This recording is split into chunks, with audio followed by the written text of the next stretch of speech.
Hello everyone, I welcome you all to the YouTube channel of Chem Academy. So today we are going to discuss here solutions of IIT JAM 2019 paper. ठीक है, हम IIT JAM 2019 के paper के solutions यहाँ पे discuss करेंगे.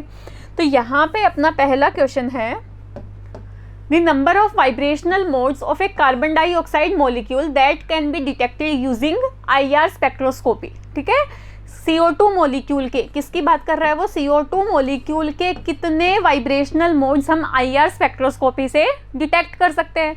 तो सबसे पहले तो हमें ये फाइंड आउट करना पड़ेगा कि टोटल वाइब्रेशनल मोड्स कितने हैं, है ना.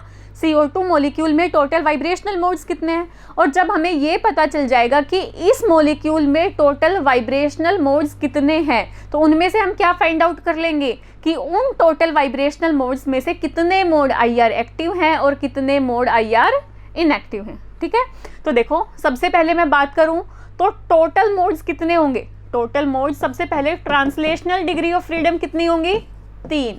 अब मोलिक्यूल लीनियर है, लीनियर मोलिक्यूल है, तो रोटेशनल डिग्री ऑफ फ्रीडम कितनी हो जाएंगी, 2. तो वाइब्रेशनल कितनी बचेंगी, 3n माइनस 5. n की वैल्यू यहाँ पे कितनी है, 3. n की वैल्यू यहाँ पे कितनी है, 3. तो यहाँ पे 3 पुट करोगे तो वाइब्रेशनल डिग्री ऑफ फ्रीडम कितनी आ जाएंगी, 4. मतलब CO2 मोलिक्यूल में कितनी डिग्री ऑफ फ्रीडम होंगी vibrational, total 4 vibrational degree of freedom are present. अब इन 4 वाइब्रेशनल डिग्री ऑफ फ्रीडम में से जो सिमेट्रिकल स्ट्रेचिंग होगी, देखो ये आपका CO2 मोलिक्यूल है, ये आपका CO2 मोलिक्यूल है, इसकी 4 वाइब्रेशनल डिग्री ऑफ फ्रीडम है. इनमें से जो सिमेट्रिकल स्ट्रेचिंग होगी, CO बॉन्ड की जो सिमेट्रिकल स्ट्रेचिंग होगी, उसमें क्या होगा, डायपोल मोमेंट चेंज नहीं होगा. और किसी भी मोलिक्यूल के IR एक्टिव होने के लिए क्या होना चाहिए, molecule must have dynamic dipole moment. And when in the CO2 molecule symmetrical stretching occurs, then no change in dipole moment. यहाँ पे dipole moment में कोई भी change नहीं होगा. It means this molecule, जो symmetrical stretching vibrational mode है, उसमें डायनेमिक डाइपोल मोमेंट नहीं है, तो वाइब्रेशनल वाला वो मोड, सिमेट्रिकल स्ट्रेचिंग वाला मोड IR इनएक्टिव हो जाएगा. ठीक है, और सारे के सारे मोड IR एक्टिव होंगे. सिर्फ एक जो ये वाला मोड है जिसमें सिमेट्रिकल स्ट्रेचिंग होगी, ये वाला मोड IR इनएक्टिव हो जाएगा. बाकी के तीनों मोड्स IR एक्टिव होंगे. तो जो IR एक्टिव मोड होंगे उन्हीं को हम डिटेक्ट कर सकते हैं यूजिंग IR स्पेक्ट्रोस्कोपी. ठीक है, तो टोटल कितने मोड्स को हम IR स्पेक्ट्रोस्कोपी से डिटेक्ट कर सकते हैं CO2 मॉलिक्यूल में, 3. कितने को, 3. So here correct option is C. Okay, now our next question is, देखो नेक्स्ट क्वेश्चन में क्या है, according to the kinetic theory of gases the ratio of the root mean square velocity of molecular oxygen and molecular hydrogen is. क्या पूछा है, hydrogen और oxygen की 300 kelvin पे रूट मीन स्क्वायर वेलोसिटी का रेशियो क्या होगा. तो रूट मीन स्क्वायर वेलोसिटी क्या होती है, स्क्वायर रूट ऑफ 3RT/m. दोनों का हमें क्या लेना है, रेशियो. दोनों का क्या लेना है, रेशियो. तो क्या आ जाएगा, टेम्परेचर दोनों में 300 केल्विन पे बात कर रहे हैं, तो टेम्परेचर दोनों में सेम रहेगा. R भी क्या है, गैस कांस्टेंट. यहाँ पे क्या आ जाएगा, mass of oxygen and here mass of hydrogen. जब दोनों का तुम रेशियो लोगे तो क्या आएगा, mass of oxygen square root of 32, square root तो पूरे पे ही है, और H2 का क्या आ जाएगा, स्क्वायर रूट ऑफ 2.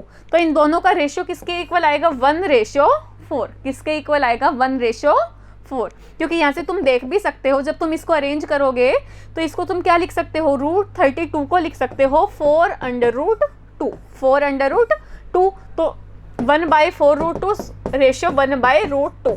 √2 से √2 कैंसिल आउट हो जाएगा. आपके पास जो रूट मीन स्क्वायर वेलोसिटी का रेशियो आएगा वो कितना आएगा, 1:4. कितना आएगा, 1:4. ओके, देखो नेक्स्ट क्वेश्चन में क्या है, ratio of the nearest neighbour atomic distance in BCC and FCC crystals. BCC और FCC क्रिस्टल में नियरेस्ट नेबर डिस्टेंस के बीच का रेशियो क्या होगा, with the same unit cell edge length. मतलब जो एज लेंथ BCC में है वही किस में है, FCC क्रिस्टल में है. ठीक है, तो देखो BCC में नियरेस्ट नेबर डिस्टेंस कितने पे होता है, √3a/2. BCC में क्या होती है, D की value, nearest neighbour distance √3a/2 और यही नियरेस्ट नेबर डिस्टेंस में FCC में बात करूँ कितना होता है a/√2, a/√2। बस दोनों का क्या करना है, आपको दोनों को डिवाइड कर देना है क्योंकि BCC और FCC का ही उसने रेशो पूछा है। तो आपके पास इनका रेशो कितना आ जाएगा, √3/2, √3/2। ठीक है,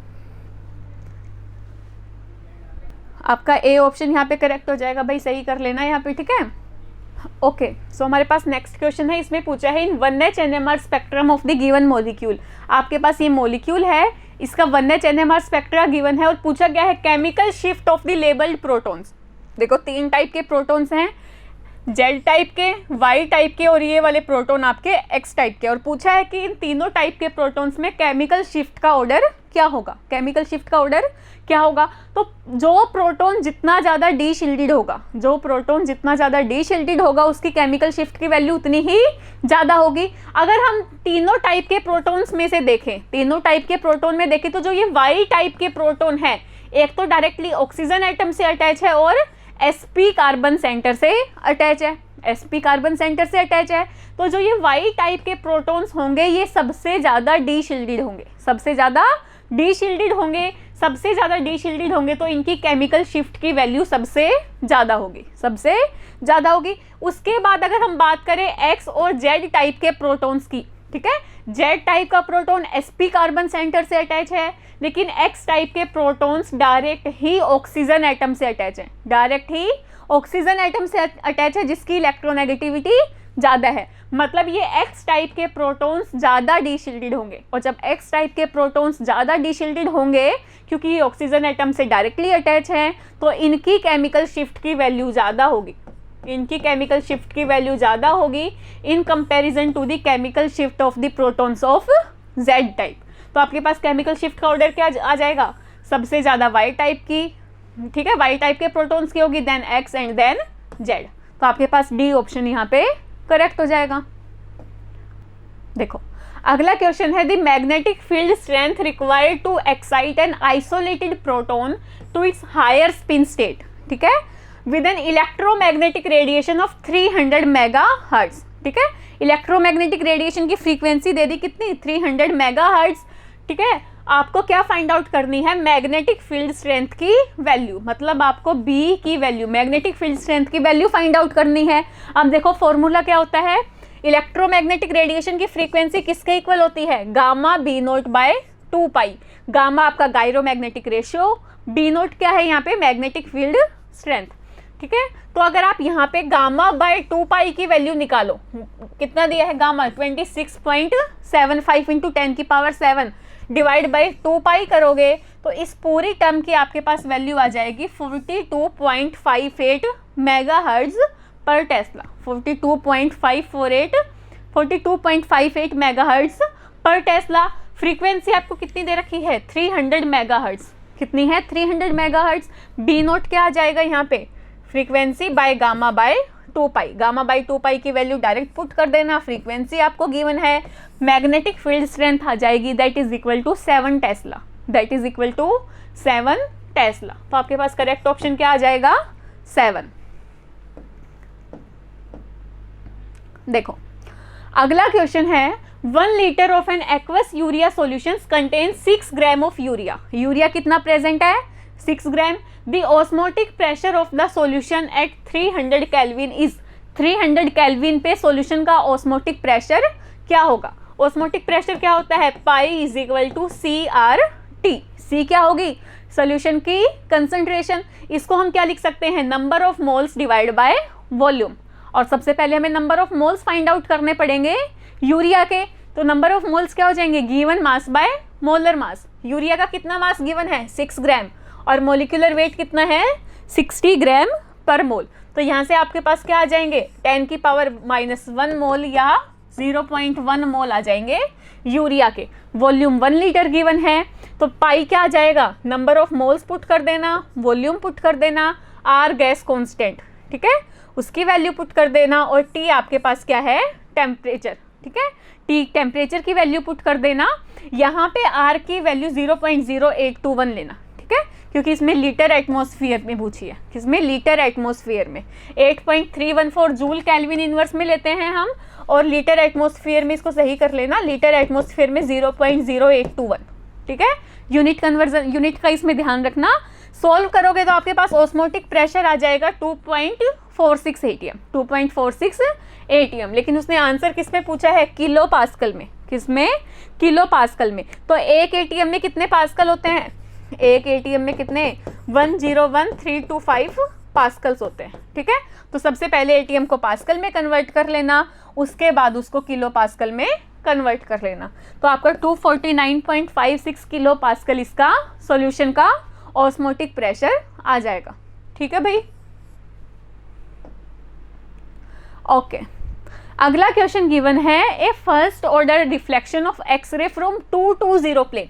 देखो प्लेन कौन सा गिवन है, 220, मतलब H की वैल्यू 2, K की वैल्यू 2 एंड L की वैल्यू 0 of copper crystal is observed at a glancing angle of 22 degree. Theta की वैल्यू कितनी दी है, 22 डिग्री। और पूछा क्या है, wavelength of the X ray use, X ray जो यूज की है उसकी वेवलेंथ क्या होगी। और जो एज लेंथ गिवन है वो कितनी है, 361 पिकोमीटर। अब देखो ब्रैग्स लॉ क्या कहता है, 2d sin theta is equal to n lambda. जब तक यहाँ पे उसने क्या बोला है, फर्स्ट ऑर्डर रिफ्लेक्शन, मतलब n की वैल्यू कितनी हो गई, 1। वेवलेंथ आपसे पूछी है। d इंटरप्लेनर डिस्टेंस कितना आएगा, क्यूबिक यूनिट सेल है, क्यूबिक यूनिट सेल है तो क्या आएगा, a by √h² plus k² plus l²। a की वैल्यू 361 गिवन है, h की वैल्यू 2, k की 2 एंड l की 0, ठीक है। जब आप फॉर्मूले में पुट करोगे साइन थीटा, थीटा की वैल्यू भी 22 गिवन है, तो आपके पास वेवलेंथ कितनी आ जाएगी एक्सरे की, 95.6 पिकोमीटर। कितनी वेवलेंथ आ जाएगी एक्सरे की, 95.6 पिकोमीटर। ओके, देखो अगला क्वेश्चन है, the collision flux of a monoatomic gas on copper surface is 3.3 into 10 की power 18 metre square second inverse. ये आपको क्या दे दिया, कोलिजन फ्लक्स। और copper surface forms a square lattice. ध्यान रखना यहाँ पे क्या बोला है उसने, कि copper surface forms a square lattice with lattice constant of 210 picometre, ठीक है। If the sticking coefficient of the atom with copper is 1, time taken by the gas to form a complete monolayer. देखो sticking coefficient आपको 1 दिया है, इसका मतलब क्या है कि जितने भी गैस के मॉलिक्यूल कॉपर सरफेस के साथ कोलाइड करेंगे वो उस सरफेस पे क्या हो जाएंगे, एड्सॉर्ब हो जाएंगे। स्टिकिंग कोफिशिएंट 1 का मतलब क्या है कि जितने भी मोनो एटॉमिक गैस के मॉलिक्यूल्स कॉपर सरफेस के साथ कोलाइड करेंगे वो उस सरफेस पे एड्सॉर्ब हो जाएंगे। अब कॉपर स्क्वायर लेटिस बना रहा है, लैटिस कांस्टेंट 210 है, तो उसका एरिया कितना आएगा, एरिया कितना आ जाएगा, स्क्वायर में क्या होता है, लैटिस कांस्टेंट को अगर मैं a मानूं तो एरिया कितना हो जाएगा, a स्क्वायर। तो ये आपके पास क्या आ गया, यूनिट सेल का एरिया आ गया, ठीक है। अब number of copper unit cell in 1 metre square, 1 metre square में कितनी यूनिट सेल होंगी, पूरा एरिया कितना है यूनिट सेल का, 441 इंटू 10 की पावर -22। तो 1 मीटर स्क्वायर में कितनी यूनिट सेल होंगी, 1/441 इंटू 10 की पावर -22, that is equal to 2.3 into 10 की पावर 19, ठीक है। अब देखो हमें क्या फाइंड आउट करना है कि इतने एटम्स को 2.3 इंटू 10 की पावर 19 गैसियस एटम्स को एड्सॉर्ब होने के लिए कितना टाइम लगेगा, कितना टाइम लगेगा। तो कोलिजन फ्लक्स कितना है, 3 इंटू 10 की पावर 18 इंटू टी, ये टी आपका क्या आ जाएगा, टाइम। डायरेक्ट आपको यहाँ पे फॉर्मूला यूज करना था, टाइम की वैल्यू आप यहाँ से कैलकुलेट कर लोगे, कितनी आ जाएगी, मतलब पूरे सरफेस को मोनोलेयर से कवर करने के लिए कितना टाइम चाहिए होगा, 7.6 सेकेंड, 7.6 सेकेंड, ठीक है। अगला क्वेश्चन है, a radioactive sample decays to 10% of its initial amount in 4600 minutes. The rate constant of this process is, rate constant मतलब लैम्डा की वैल्यू आपसे पूछी है। तो सारे के सारे radioactive reactions first order kinetics follow करती हैं। यहाँ पे क्या हो जाएगा, A is equal to A0 e की पावर माइनस लैम्डा टी। अब A क्या होगा, एक टाइम T पे कितना रिएक्टेंट बचा हुआ है, कितना रिएक्टेंट बचा हुआ है। इसने क्या बोला है, डिकेज टू 10%, मतलब इनिशियल अगर ए नोट था तो अब ए नोट का 10% बचा है, 90% डिके कर गया, 90% डिके कर गया। तो ए कितना बचा, 10% of A naught, that is equal to 0.1 A naught. बस आपको वैल्यू पुट करनी है, टाइम 4600 मिनट दिया हुआ है, इसको आवर में कन्वर्ट कर लेना, क्योंकि उसने आपको डिसइंटीग्रेशन किस में पूछा है, आवर इनवर्स में। यूनिट का ध्यान रखना भाई, जब आप सारी वैल्यूज़ पुट कर दोगे, सारी वैल्यूज़ पुट कर दोगे तो आपके पास क्या आ जाएगी, डिसइंटीग्रेशन कांस्टेंट या डीके कांस्टेंट की value, that is equal to 0.03। ठीक है भाई, सिर्फ यहाँ पे आपको कैलकुलेशंस करनी है, सिर्फ यहाँ पे कैलकुलेशंस करनी है। ओके तो ये क्वेश्चन क्या है आपका, यहाँ मैथमेटिक्स से आपका ये क्वेश्चन आया हुआ है। For 3 non coplanar vectors A B C the expression A dot B cross C can be written as. यहाँ आपसे सिंपली पूछा है कि A dot B cross C को आप और कैसे लिख सकते हैं। ठीक है, नॉर्मली अगर हम देखें, अगर आपके पास कोई भी इस तरीके से ए डॉट बी क्रॉस सी है, इसको आपने इसको इस तरह से लिख दिया ए बी सी। ठीक है, अब ए बी सी, अब आप क्या कर रहे हैं, सिर्फ इसको प्लेस इसके इंटरचेंज कर रहे हैं। बी को आपने पहले लिख दिया, फिर बी सी ए, इसको एज इट इज हम लिख सकते हैं। इस बी सी ए को हमने क्या चेंज कर दिया, सी ए बी, मीन सिर्फ प्लेसेस चेंज करके हम एज इट इज इसको लिख सकते हैं। अब आपको पता ही है कि इसकी प्रॉपर्टी क्या होती है कि A dot B cross C को आप लिख सकते हैं B dot C cross A या फिर C dot A cross B. अगर इन तीनों में अगर आप देखें यहाँ पर ऑप्शंस में, तो आपको एग्जैक्टली तो कोई भी नहीं मिल रहा, लेकिन यहाँ पर आप देख सकते हैं कि C dot A cross B आपके पास है, आपको इतना पता है। ठीक है, और ऑप्शन में आपने क्या देखा, ए क्रॉस बी डॉट सी है। इट मीन्स इसको आपने सिंपली क्या किया है, इस सी को यहाँ से उठा के यहाँ रख दिया है ना, ये दोनों हैं तो इक्वल ही। इट मीन्स आप ए डॉट बी क्रॉस सी को इस तरीके से भी लिख सकते हैं। सिंपल सा था, तो यहाँ पर आपका करेक्ट ऑप्शन ए हो जा रहा है। ओके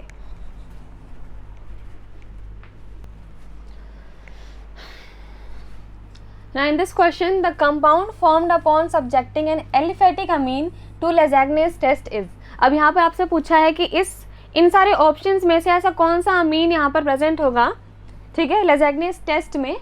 तो सबसे पहले आपको इस टेस्ट के बारे में पता होना चाहिए। इस टेस्ट में सबसे पहले क्या होता है कि आपके पास कोई भी ऐसा कंपाउंड होना चाहिए जहाँ पर कार्बन और नाइट्रोजन दोनों प्रेजेंट हो। ठीक है, तो यहाँ पर आपके पास नाइट्रोजन और कार्बन दोनों प्रेजेंट होने चाहिए। सबसे पहले सोडियम मेटल के साथ आप इसको ट्रीट करते हैं। कोई भी आपने ले लिया कार्बन और नाइट्रोजन किसी भी ऑर्गेनिक कंपाउंड से, इसका फ्यूजन होगा, ये फ्यूज होगी, आपको क्या बना देगा, NaCN। तो अगर इतना ही अगर आपको पता है सिर्फ यहाँ पर, तो आपका आंसर ईजिली आ जाएगा, दैट इज NaCN। लेकिन फर्दर हम एक बार इसको देखते हैं। ये NaCN आपको मिल चुका है। सबसे पहले आप इसको फेरस सल्फेट के साथ और NaOH के साथ इसको ट्रीट करेंगे और आपको FeOH होल ट्वाइस के ग्रीन प्रेसिपिटेट मिलता है।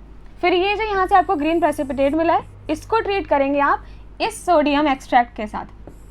ठीक है, फिर आपको यहाँ पर क्या मिल गया, FeCN होल ट्वाइस। फिर इस FeCN होल ट्वाइस को आपने दोबारा से यूज़ किया और आपको जो यहाँ पर NaCN एक्सट्रैक्ट मिला था, इसको इसके साथ यहाँ पर ट्रीट करते हैं। अब आपको यहाँ पर क्या मिल जाएगा, sodium ferrocyanide.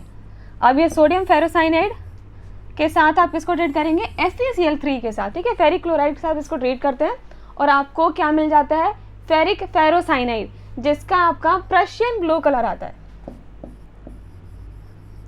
Prussian blue complex form होगा।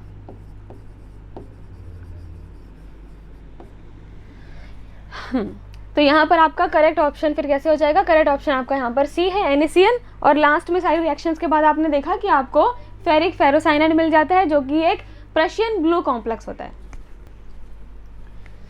The eigen value of the matrix this is. अब यहाँ पे आपको एक मैट्रिक्स दे रखी है और आपको इसकी आइगन वैल्यू बतानी है। तो सबसे पहले किसी भी मैट्रिक्स की आइगन वैल्यू निकालने के लिए आप क्या करते हो, आपका फॉर्मूला होता है A minus lambda I equal to 0, जहाँ पर A क्या हो जाएगा आपका, A तो सिंपली हो गया आपका जो भी मैट्रिक्स यहाँ पर गिवन है, जैसे ये गिवन है, ये A है, माइनस लेमडा। अब ये I क्या है, I आपका हो जाता है आइडेंटिटी मैट्रिक्स। ठीक है, ये आपका हो जाएगा आइडेंटिटी मैट्रिक्स, और आइडेंटिटी क्या हो जाता है आपका, यहाँ पर 1, यहाँ पर 0। ठीक है, इट मीन्स डायगोनल एलिमेंट्स जो होंगे वो आपके 1 होते हैं और आपके ये सारे जो जाएंगे ये 0 हो जाते हैं। ठीक है, ओके। अब देखते हैं, A minus lambda equal to 0 है। A आपको ऑलरेडी पता है, ये वाली मैट्रिक्स, ये A लिख दिया आपने, फिर माइनस इसको हम इस तरीके से लिखते हैं, ए माइनस ए आपकी मैट्रिक्स है 1 2 2 1 माइनस लैम्डा, और आई क्या हो जाएगा,